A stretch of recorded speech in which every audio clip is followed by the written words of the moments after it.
Olá, tudo bom?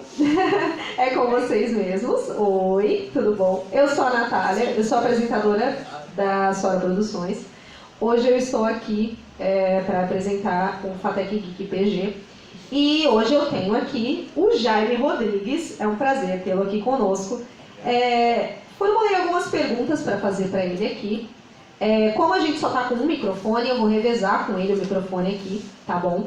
Então, se vocês tiverem alguma pergunta, no final do que eu perguntar, eu vou deixar aberto para que vocês possam fazer alguma pergunta, tá? Para o Jaime.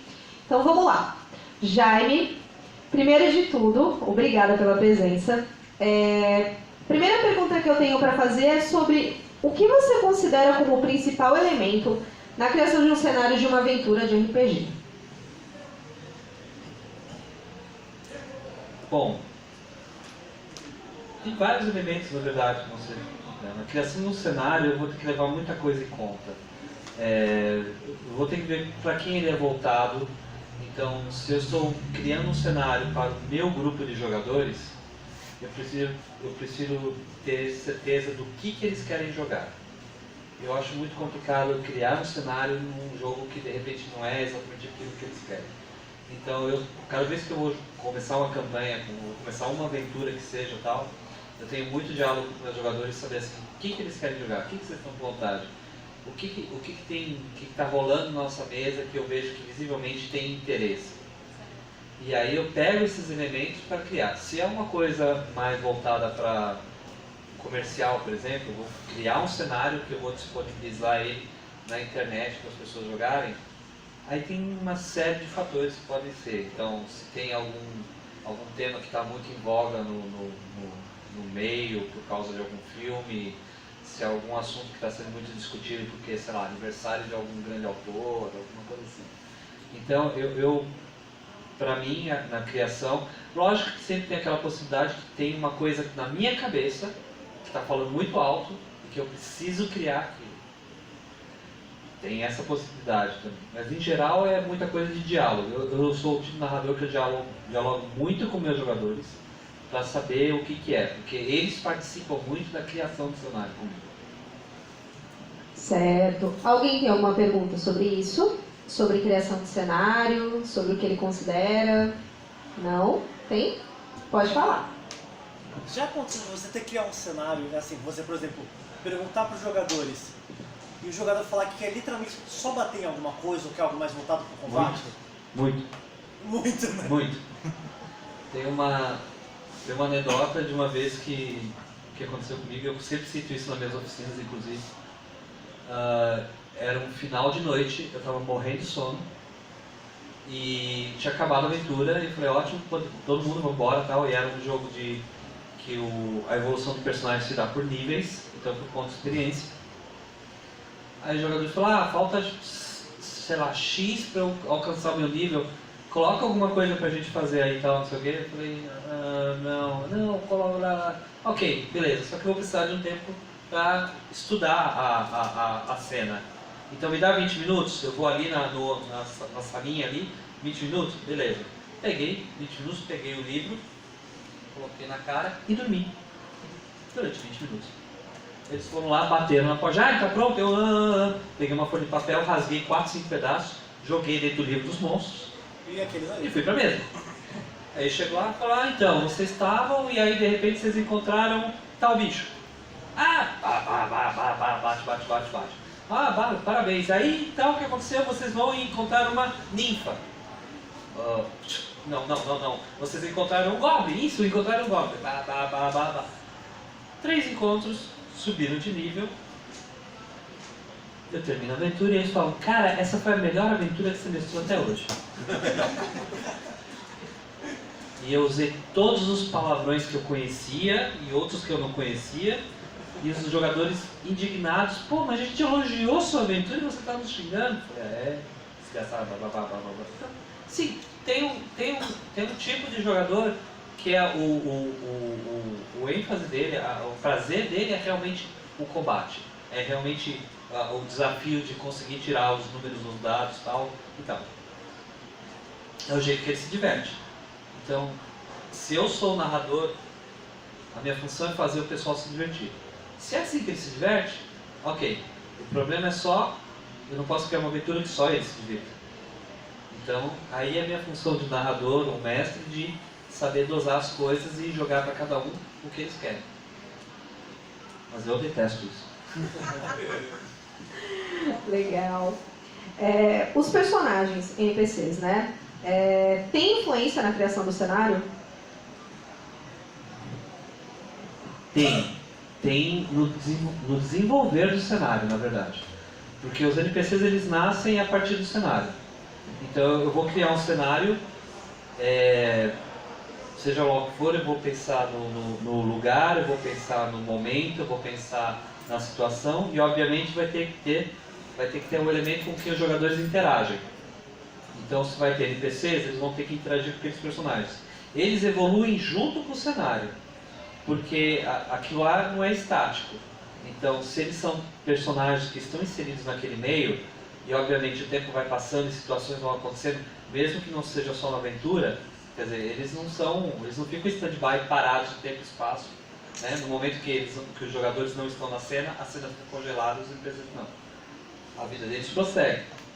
Então, de acordo com alguma coisa que vai acontecer no cenário, que os jogadores influenciam, ou por não fazerem nada, também pode ser que eles influenciem por não fazer nada, e o cenário evolui para determinada situação, os NPCs também vão progredir junto com esse cenário. Então eles evoluem em conjunto com isso. Alguém tem alguma pergunta relacionada ao tema? Pode falar, Dante. Tem algum NPC que você acha assim que é meio que marcado seu, que você recicla ele, que você usa ele, ou que ele... Algum NPC assim que você usa em mais aventuras, que você meio que tenta reciclar, ou que você gosta mais assim, que você jogou, ou que ele é útil para mais aventuras assim? Mais ou menos. Mais ou menos. É que assim, eu tenho um hábito de determinadas campanhas de eu criar um NPC jogador. Que assim, ele é um NPC meu, eu criei, mas ele interage junto com os jogadores. Então, por exemplo, e eu interpreto na minha cabeça como qualquer outro NPC, só que ele está junto com os jogadores. Ele pode morrer, ele faz parte do grupo, né? Ele é o cara que ou complementa uma situação, o grupo precisa de determinado personagem, determinado profissional, determinado aventureiro que o grupo não tem. E eu uso esse NPC, obviamente, esse NPC não sabe tudo que eu, narrador, sei. Mas o NPC também tem que participar das descobertas do grupo. E às vezes eu uso esse personagem para passar pequenas dicas ou pistas para os jogadores descobrirem. Eu não gosto do NPC que descobre tudo e joga, porque é a pior coisa possível, né? Tira todo o prazer do jogador. Então, ok, os jogadores não perceberam que o tapete está disposto de determinado jeito, tal, não sei o que. O meu NPC chega e fala assim: ah, puxa, essa sala é tão decorada, né? Tantas coisas assim, tal, blá, blá, blá. Aí os jogadores vão parar, olhar. Ah, é tão decorada assim, narrador? É decorada. Como que é decorada? Tem quadro, tem isso, tem aquilo, tem tapete e tal. Tem um tapete? Como é que é esse tapete? Ou seja, não é aquela coisa que eu falo: olha, vocês entraram numa sala e tem um tapete. Né? Tipo, videogame, a única coisa que coloca é o tapete. Não. Eu uso a dica do NPC para eles desenvolverem uma ideia e procurarem eles a pista. Então isso eu faço realmente. Eu tenho alguns personagens que eu acabo gostando de determinados cenários que eu faço. Mas um específico não, a não ser que seja para tirar sarro, normalmente. Mais alguma pergunta sobre o tema? Pode falar. Você teve algum NPC muito marcante em um jogo que foi muito importante, marcante? Sim, eu tenho porque é uma campanha que está congelada, que é de Lenda dos Cinco Anéis. É uma campanha que eu mestrei uns 3 ou 4 anos seguidos. E deve fazer... Bom, minha filha está com 9 anos, então a campanha está parada há uns 8 anos. E eu tinha um NPC que eu adorava, que era um samurai, um Bushi do clã do Grou. E ele tinha um papel muito importante na história, porque ele Ele era um nível maior que os dos outros personagens, mas a evolução dele eu parei, então os outros personagens foram evoluindo, chegaram no nível dele, e ele tinha um link importante com outro personagem. Né? Mas ele, apesar de ser, ele apanhou muitas vezes, os personagens tiveram que salvar ele algumas vezes, tal, não sei o quê. Então esse eu gostava muito. Porque, na verdade, era um personagem com que eu já tinha jogado a campanha de outro narrador. Então eu peguei aquele personagem que eu gostava, coloquei na minha campanha, só que como meu NPC. É esse que eu lembro, assim, de cabeça. Bacana. Agora tem uma terceira pergunta.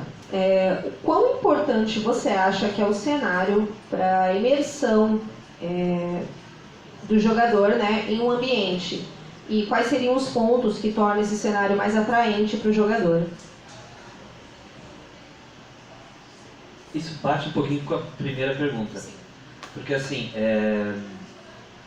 eu tenho um grupo de jogadores e eles querem jogar uma campanha de aventura. Eles querem bater em alguém. Ou em alguma coisa, ou em algum grupo de coisas. Então, não adianta eu insistir e querer colocar uma campanha investigativa nesse ponto. Porque não vai ser do gosto dos jogadores. Então, eu preciso achar um ponto de união. Desculpa, fala de novo? Eu me perdi. Sobre o cenário, a imersão do jogador. Tá, a imersão. Então, os jogadores, quando eles... Eu anuncio um jogo de Medieval Fantasy, Dungeons and Dragons. Certo. Os jogadores já vêm com uma predisposição, já vêm com uma coisa em mente. Certo. Eu venho para jogar um jogo em que vai ter feitiços, vai ter monstros, eu vou bater em criaturas, talvez tenha um dragão, mas é um elemento fantástico e tal. Eu vou ter que corresponder a essa questão. Quanto mais eu corresponder a essa expectativa, mais eles vão realmente querer entrar no jogo. Quanto mais eu fugir da expectativa, menor vai ser o índice de atenção que eu vou conseguir segurar deles. Então provavelmente eles não vão conseguir tanta imersão no jogo. E obviamente eu também preciso ver que tipo de jogador ele é, o que ele quer. Então numa campanha de medieval fantástico, vai ter o jogador que gosta de ir lá e bater no monstro. Vai ter o healer do grupo. Vai ter o cara que é o ladino que quer simplesmente ficar sacaneando e pegando o tesouro de todo mundo. Sempre tem uma. Sempre tem uma. É engraçado como no meu grupo, muitas moças, meus grupos são muito mistos. Muitas mulheres gostam de jogar com ladino. Eu me identifico. Eu me identifico. Também porque o ladino é um personagem que precisa jogar de uma forma mais inteligente também, né? Então nem todo mundo curte tanto isso. Mas esse elemento é muito importante na parte da imersão. Alguém tem alguma pergunta sobre essa parte de imersão no jogo? O quão é atrativo para vocês? Pode falar. Eu gostaria de saber, dependendo do tema da aventura, como você enfatiza certos elementos ou outros? Tipo, digamos, se é uma aventura heróica de combate tradicional, se é um mistério, ou se é terror, ou se é algo mais político, interpessoal, isso muda a forma como você prepara o ambiente? Com certeza. Aí eu estou me adiantando um pouco na minha oficina, mas vamos lá. Primeiro, vem da premissa. Qual que é a premissa do jogo? Então, se a gente já combinou um cenário ou um tipo de jogo, eu citei agora há pouco o Dungeons and Dragons. Então, quando a gente anuncia que a gente vai jogar Dungeons and Dragons, você já parte da premissa que vai ser um jogo de combate, que vai ser um jogo que vai ter elementos fantásticos, que vai ser um jogo que vai ter monstros, que vai ter magias, que é subida de níveis. Então, o combate tem um papel muito importante no jogo e por aí vai. Impede que eu faça um jogo investigativo? Não, não impede. Impede que eu faça um jogo político? Não, não impede. Mas, a primeira impressão do jogo não é essa. Não é a premissa básica do jogo, certo? Agora, existem formas. Um exemplo que eu dou, por exemplo... Então, primeiro vamos lá. Eu primeiro vou partir da premissa. O que a gente vai jogar? A gente vai jogar D&D? Não, a gente vai jogar... Já está em português. Chamado de Cthulhu. A gente vai chamar chamado Cthulhu. Então eu já sei o que os caras querem. Eles querem um jogo que tem os Great Ones, os antigos em português. Great Ones, que vai ter o Cthulhu, que vai ter não sei o que. É um jogo, então, o bicho berrou daquele lado, eles não vão correr para lá, eles vão correr para o outro lado. Né? Primeira coisa, ou seja, foge do monstro. Ninguém vai pegar uma shotgun e vou matar o Cthulhu. Não, sabe que isso não vai acontecer. Então, você sabe mais ou menos qual é a premissa, qual que é o interesse do jogador, que tipo de aventura ele quer. Agora, se é um cenário Savage Worlds, eu posso jogar qualquer coisa, ok? Então, o que eu preciso fazer? Eu vou dar um exemplo, por exemplo, de o Sétimo Mar. O Sétimo Mar agora tem em português. A primeira edição do Sétimo Mar, o Sétimo Mar é um jogo, para quem não sabe, de piratas, capa e espada e coisas do gênero. A primeira edição do John Wick, então quando você pensa no cenário, você pensa num cenário que tem lutas de espada, que tem os caras se pendurando pela cortina e passando, ou que estão lutando nos barcos piratas e coisas do gênero e tal. É um cenário de romance, é um cenário. O John Wick tem uma técnica muito interessante, por exemplo, Seven Sea ele dividia em 5 pontos. Então vamos lá, o que eu espero no jogo capa e espada? Então eu espero aventura, eu espero intriga, eu espero romance, eu espero exploração, porque é um jogo de descobertas, de barcos, de viagens, e guerra. São 5 elementos do cenário. Aí o que o jogo fala? Eu vou para cada um de vocês jogadores, falo assim, ó, tem 5 elementos, vocês têm 100 pontos. Distribuam esses 100 pontos entre o que vocês querem. Então, nossa amiga aqui, por exemplo, ela é uma ladina, ela gosta de intriga, ela gosta de suspense, ela vai colocar esses elementos em um número maior de pontos nesses elementos. Ela não curte tanto guerra, então guerra vai ser um elemento menor. Ela vai colocar, de repente ela coloca 0, não gosta de guerra. Mas ela quer um romance. Então, sei lá, ela coloca 20 pontos do 100 no romance. E aí vai. Quando eu pegar o papel dela e olhar, eu sei o que ela quer na aventura. Só que ele quer outra coisa. Ele, sei lá, ele coloca 50 pontos em aventura, 30 pontos em militar e ele não quer romance. Então, eu vou dosar minha aventura. Minha aventura vai ter esses elementos porque ela quer romance. Então vai ter um romance, não vai ter romance com ela. Agora, se tiver um combate, uma guerra, os reis estão em guerra, vai ser uma coisa mais voltada para ele. Então, com essas informações, eu consigo pegar o que cada um quer e ir dosando a aventura. Agora, quando eu pegar um negócio eu vejo que tem 0 de exploração, ninguém quer exploração, não esquece, não vou com exploração na aventura. Né? Ninguém vai entrar nem de barco. O barco vai ficar encalhado lá no porto e tchau. Vamos se pendurar nos candelabros, gente. É esse o negócio. Então tem umas formas de você... A forma mais fácil é falando com o jogador. Gente, o que a gente quer? O que vocês querem? Eu quero um jogo de aventura, eu quero um jogo de intriga, eu quero um jogo... E aí você pegando esse feedback, você vai atendendo. É o jeito mais fácil. Mas existem outros sistemas com outras... Os livros de jogo de mestre, de narrador em geral, sempre tem alguma coisa dando um toque a respeito de como fazer isso. Mais alguma pergunta sobre esse tema de imersão no cenário? Ninguém? Então vou passar para a próxima pergunta. Você acha que a descrição do cenário é melhor? Algo mais abstrato, vago, mais aberto ou algo mais direcionado, preciso, detalhado?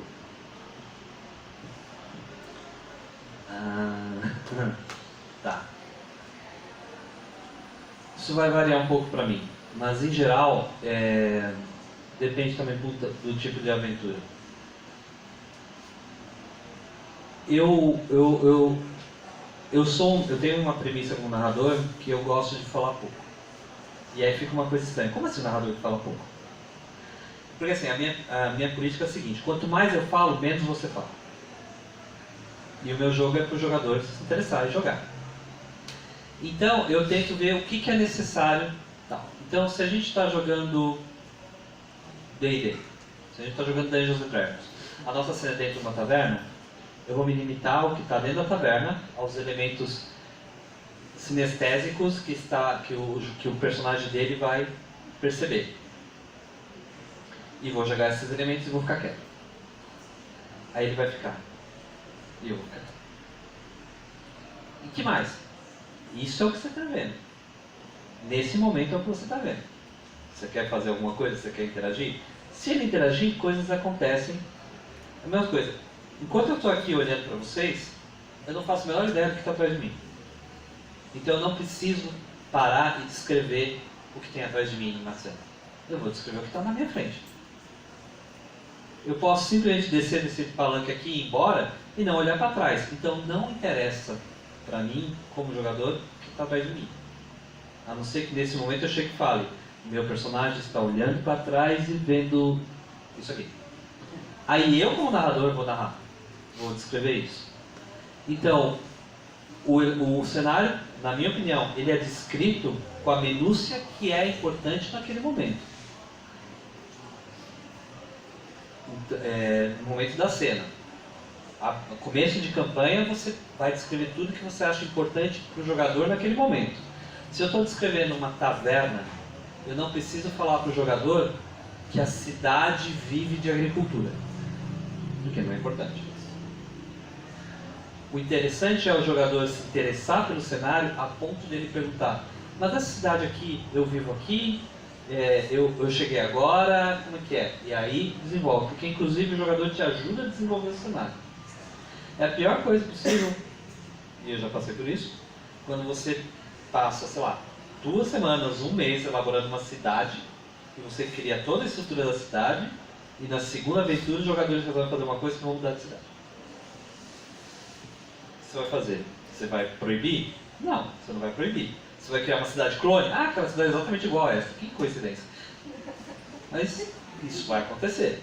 Então, por isso que os meus cenários, eles têm uma coisa pronta, e o resto vai se desenvolvendo de acordo com o interesse. Alguém tem alguma pergunta sobre esse tema? Sobre cenário, descrição de cenário para jogar? Não? Então vou passar para a próxima pergunta. Quais são os detalhes mais importantes na descrição de uma aventura? Assim, o que você considera que é imprescindível?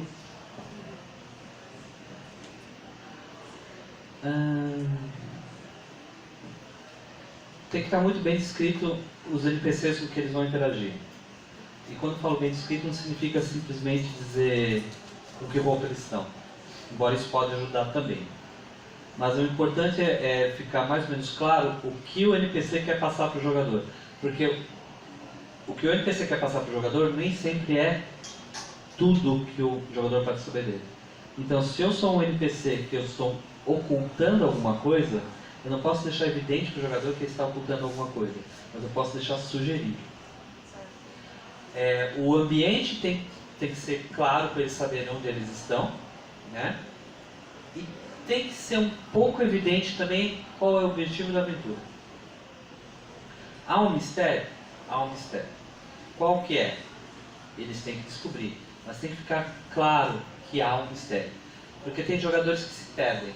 Se você é um narrador ou você está num dia particularmente que você está meio vago por algum motivo, tal, não sei o quê, às vezes os jogadores, não é que eles não querem pegar o famoso gancho da aventura, é que eles não vêm. Então aí às vezes fica complicado, depois que você perdeu o bonde, você tem que correr atrás e fazer o outro bonde passar.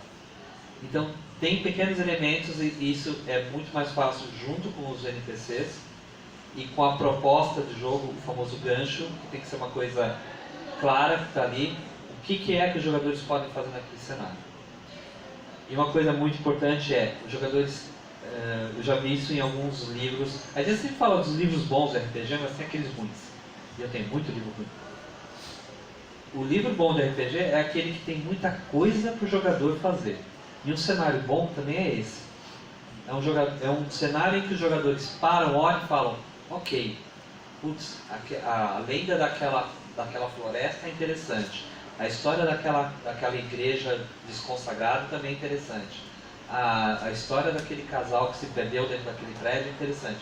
Então você coloca várias histórias, vários pontos, vários personagens interessantes ali, que os jogadores podem fazer. O que eles vão pegar, você não sabe.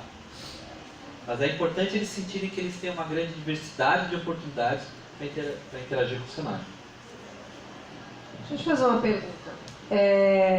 Acontece muito, né, do pessoal que tá jogando RPG e do nada, no meio da campanha, se perder ali e pra voltar, pra você pegar aquele gancho e poder continuar a história. Como que funciona? Funciona de forma bem trabalhosa. Eu imagino. Mas acontece muito. Acontece, porque mesmo jogadores, e quando eu falo isso, eu falo de mim, porque eu também jogo. Né? Então, você tem o lance daquele... O momento que o narrador estava falando aquela pista importante, aquele elemento chave, eu me distraí porque minha filha me chamou e sei lá alguma coisa, ou a pessoa do lado falou alguma coisa, ou eu simplesmente não consegui pegar a ideia de que aquele jornal dobrado ali em cima da mesa podia conter isso importante. Tem narradores que são punitivos. Tem o narrador que falou, perdeu, acabou. Vai para outra cidade e vamos fazer outra aventura. Tem. A minha ideia é que se há uma boa aventura, o jogador está perdendo com ela também de ele não jogar essa aventura. Então você tem que criar uma série de circunstâncias que também não pareça tremendamente artificial. Olha, tá passando um drone, que legal, o drone caiu aqui e tem uma dica. Olha, tem um papel escrito, vá para aquela porta. Aí não dá, porque aí o jogador se sente um imbecil, né? E às vezes a culpa nem foi dele, às vezes a culpa foi sua. Então você tem que criar uma série de situações que vão fazer interagir, ou... Tem um negócio na oficina de narradores que eu falo que se chama... O mais importante de uma aventura de RPG para o narrador saber é o que há atrás da porta. Não tem uma porta. Aqui tem uma porta, correto? O que tem atrás dessa porta? Alguém sabe? Quero ver primeiro. Eu também não sei. Eu também não sei. Ninguém aqui sabe. Ali pode ter, sei lá, uma escada, pode ser equipamento de gravação, pode ter um corpo. Espero que não. Pode ser qualquer coisa. Numa aventura de RPG é exatamente essa ideia. O que está atrás da porta? O jogador não sabe. O narrador volta e meia acha que por causa de, sei lá, a coisa está tão na cabeça dele, da história às vezes, que ele acha que pro jogador está muito evidente. Mas o jogador não sabe. Ele não tem ideia do que está atrás da porta. E o que está atrás da porta é o que está na sua mente. Então, você tem que ter sempre isso em mente. Eles não sabem. Então, se eles estão indo para um lado, eles não sabem o que vão encontrar lá. Se eles estão indo para o outro lado, eles não sabem o que vão encontrar lá. Então, você trabalha exatamente com esse elemento do que eles não sabem. Para ir introduzindo as coisas de uma forma orgânica, não é bem o termo, mas uma forma natural. Né? Uma forma que não fica forçada para ele voltar para a campanha. Eu acho que sim. Meu princípio é sempre: eu estou lá para me divertir e eu vou me divertir com os jogadores se divertindo comigo. Então, se é uma coisa acidental, por que eu vou puni-los? Ah, perderam a pista, tchau, vambora. Alguns sistemas de RPG, inclusive, prevêem o Rastro de Cthulhu, que saiu pela Reta há pouco tempo atrás, é um sistema que prevê exatamente essa possibilidade. Quer dizer, os testes, da forma que são feitos, não vão deixar o jogador perder aquela pista. Porque não é exatamente um teste. Tem uma mecânica no sistema que a pista o cara vai achar e acabou. Então é muito importante. Então, trabalho dá, mas sempre tem uma forma, principalmente por esse princípio que o jogador não sabe o que você sabe, de você colocar de novo aquela pista de um jeito natural. Ou então, improvisa e faz uma coisa melhor, pegando o mesmo tema que você tinha. Ok, tinha uma fantasma naquela casa, tal, não sei o que, blá blá blá. Tá bom, eles foram para outra cidade, para outro país, tá bom. Então, esquece o fantasma, agora é um vampiro ou alguma coisa, não sei o que, coloca a história de novo, sei lá, 2 sessões para frente. Alguém tem alguma pergunta? Pode falar. Pode falar. Alguma vez algum jogador seu, tentando descobrir um mistério, começou a falar várias coisas e acabou te dando uma ideia, você nem tinha pensado, falou, não, boa ideia. Assim. Sempre que ele fala assim, alguma vez algum jogador eu já tenho medo, porque eu sei que provavelmente aconteceu. Desculpa, você falou que ele me deu uma ideia? Ele suspeitou de um verdureiro. O verdureiro pode ser um traidor, né? Sim, Olha, eu faço Direto isso. Eu pego os elementos que os jogadores colocam e uso. E às vezes assim, eu pego ideias que eles têm. De novo falando de Lenda dos Cinco Anéis. Uma vez um jogador, aconteceu uma série de circunstâncias, acabou a sessão, eu estava indo com meu amigo pro estacionamento, ele virou para mim e falou assim, olha, o meu personagem, depois do que aconteceu hoje, meu personagem é o único que está em tal situação. Ele vai virar pro Daimyo e falar tal coisa. Eu parei, olhei e fiquei olhando para ele assim, porque é uma coisa totalmente revolucionária no cenário. Só que na minha cabeça, as engrenagens começaram a funcionar em ritmo frenético. Eu falo, bom, a consequência disso é porque as famílias vão fazer isso, tal, não sei o quê, ele vai ser alvo da atenção por causa disso, não sei o quê, aquele personagem não vai gostar disso, blá, blá, blá. A campanha mudou totalmente naquele momento. Naquele momento eu virei pra ele e falei, mano, sério, mesmo que na próxima sessão você decidir que não, você vai fazer isso. E acabou. As consequências vão acontecer. Por quê? A história melhorou. Eu sou narrador já há X anos. Não interessa quantos anos, porque isso é ficar falando quanto de babaca. E eu tenho uma experiência, eu tenho muita experiência.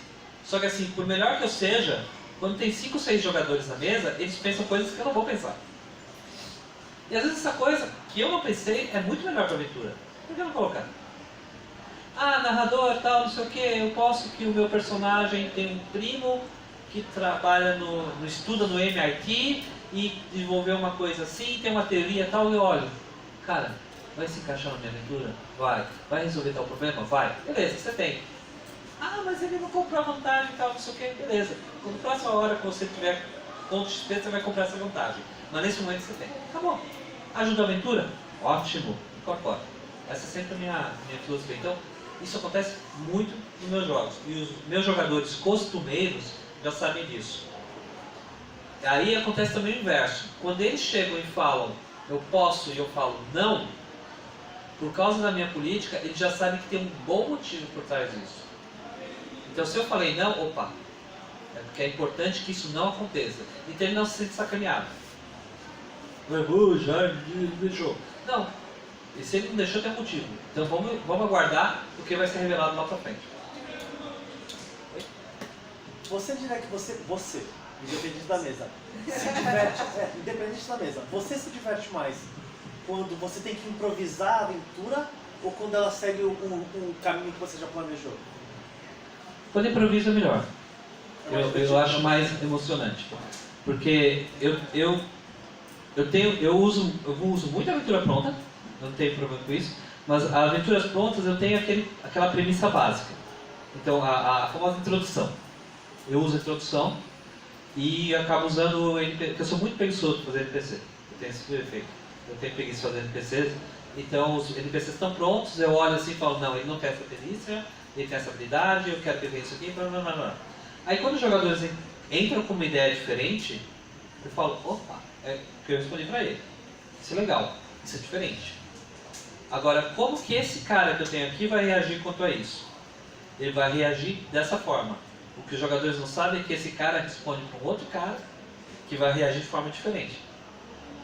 Aí eu tenho que improvisar todas essas situações do mesmo jeito, como que o meio ambiente, o cenário, a sociedade e tudo mais vai reagir daquele forma. Então eu gosto muito disso. É um exercício de criação muito forte. Então eu uso direto. Eu prefiro do que aquela aventurinhazinha mediana que vai na direção, porque me dá a impressão que os jogadores não estão participando, eles estão seguindo. Coisa como, por exemplo, um NPC que você tem que introduzir pra party, e aí, por algum motivo, alguns jogadores acabam não indo com a cara daquele NPC, e aí aquilo você já começa a pensar em transformar aquela indiferença de um jogador com o NPC em alguma coisa maior. Sétimo Mar tem uma campanha pronta que tinha um personagem que era um mordomo. O personagem era tão blá que ele não tinha nem imagem. Certo? Ele tinha até ficha, mas não tinha nem imagem, porque o jogo não achava importante. Os jogadores cismaram que o cara é o vilão da história. Acabou, ele é o vilão da história. E eu com vontade de falar, gente, ele não tem nem imagem, não tem nem desenho dele. Ah não, porque esse cara, não sei o que, blá, blá, blá. O resultado é que ele não foi vilão, mas o personagem cresceu tanto de valor, ele desenvolveu tanto por causa do quanto os personagens, os jogadores, prestava atenção nele, que eu usei essa expectativa. Ok, eles vão ficar prestando atenção no Fausen, se eu não me lembro o nome. No Fausen, então eu vou fazer o Fausen crescer. Só que ele cresceu para um lado que eles não esperavam. Numa outra campanha de storyteller que eu fiz, uma das primeiras, acho que foi a primeira campanha da minha vida que eu fiz, era storyteller e eu falava para os caras: não tem vampiros. Não tem vampiros nesse cenário, não tem vampiros, não tem vampiros. É só storyteller. Não tem vampiros. Vocês estão atrás de serial killer. Beleza. O que vocês estão fazendo na boate? Estou olhando para ver se tem alguém muito branco aqui. Cara, é uma boate. Então, tem vários caras que não vão pra praia aqui, sabe? Eles só estão na boate tal. Eu toco para ver se ele é frio. Você entendeu que não tem vampiros? Eu desisti na metade do negócio e coloquei meia dúzia de vampiros na bateria. E dane, tchau, vai embora. Então, sim, acontece. Alguém tem mais alguma pergunta? Então agora eu vou te fazer uma pergunta que é mais genérica, assim, né? Todo mundo deve te fazer essa pergunta, que é de onde você tira inspiração, né? Para a criação de um cenário, uma campanha, se é algum filme, algum livro, algum autor que você gosta muito, algum mestre de RPG que você admira. E um pouquinho do que você gosta da nossa cultura, né? Nossa cultura nerd, que está aí agora, no momento, está em alta, já esteve muito em baixa, a gente sabe disso. O que você aplica na hora de fazer um cenário, uma campanha, daquilo que você assiste no dia a dia, série, filme, livro, quadrinho? Eu coloco tudo. Eu coloco tudo, não tenho dúvida. Eu gosto disso, eu tenho... Meus jogos pessoais favoritos não são muito mainstream, né? Então, agora tudo bem, Sétimo Mar e Lendas dos Cinco Anéis saíram em português, mas eu mostrava muito eles quando não estavam em português. Eu gosto, meu cenário favorito é Deadlands, agora também tem em português, antes não tinha. E eu pego elementos de outros fandoms. Então, por exemplo, em Deadlands eu já coloquei personagens da DC. Eu coloquei personagens da DC. Estou com uma campanha de Spycraft, que é um cenário de espionagem, e eu já coloquei personagens de outros filmes de espionagem, inclusive uma série antiga que acho que ninguém aqui deve conhecer, porque todo mundo aqui é mais novo que eu, pelo jeito, que é o Agente 86. É uma série antiga dos anos 60. Então, o Maxwell Smart era o Kill. O especialista em gadgets era o Maxwell Smart. Aí os personagens ficavam assim: mas esse cara... Ele falava: esqueçam, isso é uma coisa que eu fiz no meu passado. Não vamos falar disso. Entendeu? Essa era a ideia do jogo. Apesar da série o pessoal não conhecer, teve um filme, né? Teve um filme que não fez O tanto pessoal deve ter sucesso, conhecido tá? por causa disso, mas a série é... Mas o Max era um personagem que eu queria colocar, acabou não dando muito certo, porque ele acabou não entrando. Mas eu me inspiro em Senhor dos Anéis, eu me inspiro em Marvel e DC para ver determinadas coisas. Eu adoro muito jogos de espionagem, eu sou um veterano de western, de coloco. Então, onde eu achar que tem um bom... Eu tenho uma outra coisa que eu faço na oficina chamada Caderno Mágico. O que é o Caderno Mágico? Eu assisto um filme e eu gosto de um personagem. Sei lá, vou assistir o Rogue One. Agora esqueci o nome completamente do monge cego lá. Então, eu olho assim e falo: cara, esse cara... Do Rogue One. Tem um Force User, usuário da força, que é cego. Ele enxerga pela força, na verdade. O cara do bastão lá, o artista marcial. Então, eu pego esse cara, nossa, esse cara ia ficar muito louco e tal, não sei o quê, e eu faço umas notações, coloco em geral na minha caixa de e-mails. O meu caderno mágico é a minha caixa de e-mails. Eu tenho os e-mails lá que eu deixo tudo em aberto, no rascunho, e coloco esses caras lá. Aí, uma hora que eu preciso de um NPC de tal jeito, eu vou procurar uma coisa lá e falo: putz, esse cara vai funcionar. Aí eu pego ele e coloco numa aventura de espionagem. Aí eu fico pensando no Boromir. Do jeito que o Boromir morreu, tal, não sei o quê. Isso aí funciona. Se eu colocasse ele numa aventura de western, só que agora o Boromir é um ranger e não sei o que, tal. Pega essa ideia e joga na minha caixa de e-mail. Uma hora que eu vou fazer uma aventura de Deadlands, eu vou procurar na minha caixa de e-mail, meu e-mail de Deadlands, Eu vejo os personagens, isso, Boromir não funciona aqui. Então isso eu faço atualmente bastante. Às vezes fica tão diferente que as pessoas não percebem. Às vezes fica tão evidente que fica até caricato. Mas eu não há nenhuma acesso, nenhuma fonte de cultura popular, cultura pop que eu não use não. Se eu gostei do cara, vou jogar em alguma coisa. Alguém tem mais alguma pergunta? Pode falar. Você tem algum problema quando os jogadores também fazem isso? Quando, por exemplo, o jogador às vezes deixa muito claro que ele fez um personagem inspirado... Não. Ano passado, muito no passado, eu tinha um jogador que ele fazia o mesmo personagem em todos os cenários. Aí era o mesmo personagem, e era um... Não sei se quem assistiu, eu não assisti, tá bom? Mas eu sei que existe. Tem um anime chamado Vampire Hunter D. Então, tem um personagem, não sei se é a pessoa principal que usa aquele chapelão. Então, o personagem dele era ele. Só que ele tinha um nome em japonês que eu não lembro o que era, que não era o nome do personagem do anime, mas tinha um significado X lá. E ele usava aquela imagem em jogo de D&D, em jogo de espionagem, em western. E ele falava, não, mas não sei o que, não. Caçador de vampiros. Mas não vampiro da Transilvânia, vampiro à máscara. Não, ele fazia sempre um personagem. É bom, cara, se diverte aí. Mas sabe, as pessoas vão achar estranho você entrando numa boate com aquele chapelão e aquela espada nas costas, tá? Só fica sabendo que vai ter consequências do problema. Nem que é isso policial. Então, a não ser que eu veja algo que a intenção é zoar com a aventura, aí eu vou zoar com o jogador. Na aventura eu vou zoar com o jogador, porque ele está tentando zoar comigo. E quando você está zoando com o narrador, você também está zoando com os seus colegas. Porque o pessoal que está sentando na mesa quer se divertir. Se você vai fazer uma coisa para zoar com o jogo, vai prejudicar a diversão dos outros também. Aí eu sou o cara. Mas eu também de um jeito que ele vai entender e falar, beleza, vamos voltar pro jogo agora e tal. Mas em geral, cara, é muito raro ter um problema desse. Muito raro. E aí, essa é sempre a minha premissa. Vamos conversar com o cara e encaixar. Ok, você vai ser esse caçador, tá bom. Você não vai entrar com a espada na boate, ok? Por favor, beleza? Alguém tem mais alguma pergunta? Não.